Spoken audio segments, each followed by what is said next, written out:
गेलो दिन गे चल ही चालता लगही हसीन गे हे गे होली के छवड़ी आई गेलो दिन गे चल ही चालता लगही हसीन गे लेके पीछा कारी कहाँ जाही तू दौड़ी गे अपन गोरे गोरे गाले में रंग लगावे दे छवड़ी गे अपन गोरे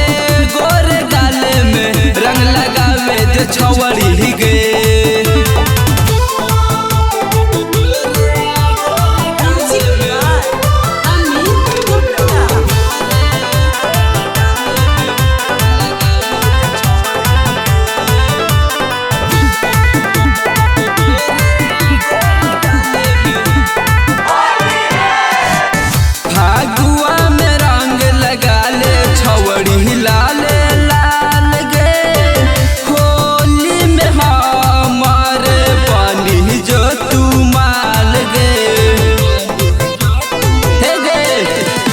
फगुआ में रंग लगल लाल लाल गे होली में हमर बनी जे तू माल गे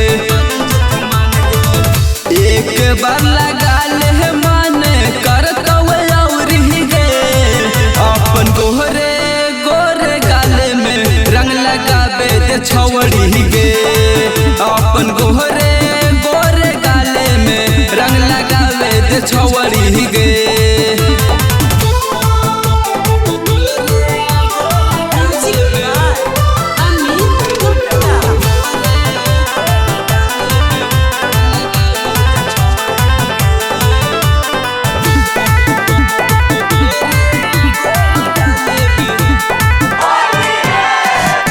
नाच दे तो छवड़ी तोरा पे ना हल फराक गे